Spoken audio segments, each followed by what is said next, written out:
First up today, Dallas, Texas is in fear. Police say a Jack the Ripper copycat killer is on the loose, and there is a deadly race going on. Can the cops catch this guy before he kills again?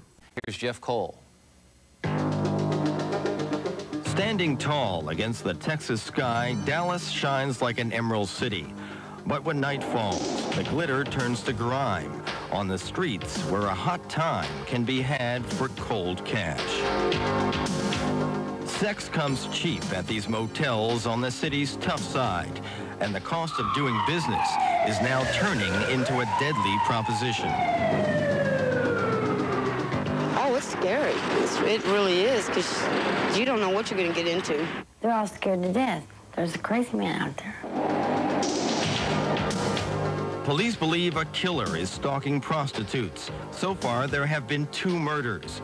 33-year-old Mary Lou Pratt in December and 27-year-old Susan Peterson killed just 3 weeks ago.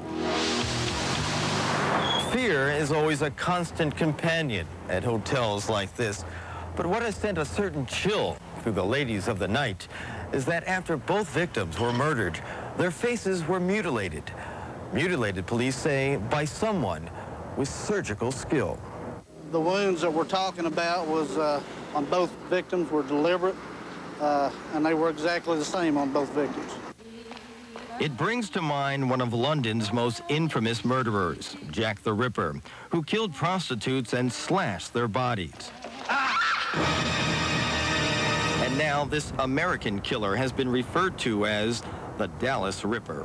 This story is important because it's unusual to Dallas. I mean, we had, over 445 murders last year, but none of them were this strange.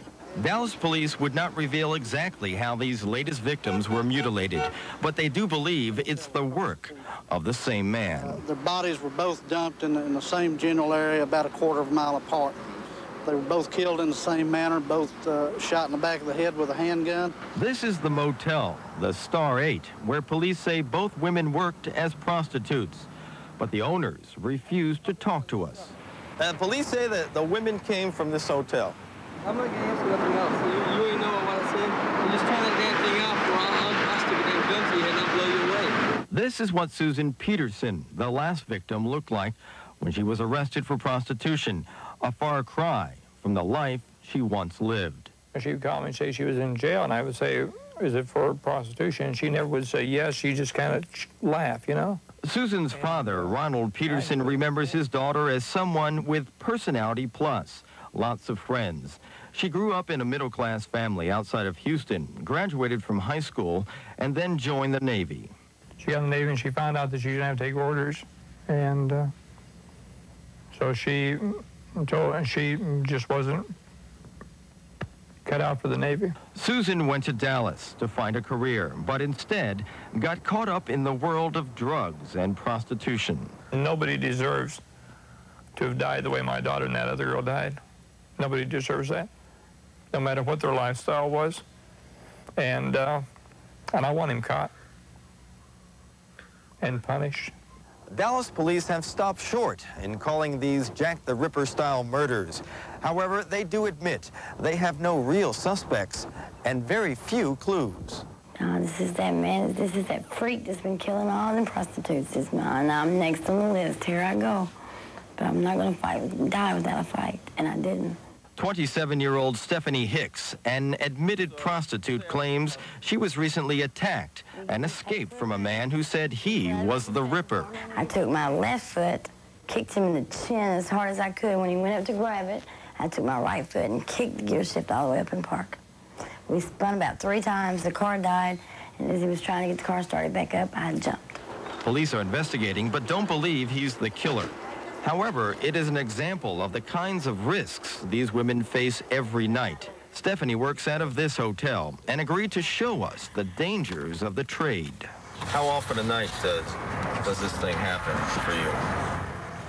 How often a night? Maybe 5, maybe 6 times. She took us to a room that could only be described as a hellhole, dirty, depressing, and a literal death trap. How are people feeling now with a man like this on the loose? Scared a lot. I try really anymore. I don't jump in cars like I did. They have to pull in and get a room. I check them out. Police who cruise these red light districts say there is no real shortage of women. And even with this killer still at large, it's business as usual.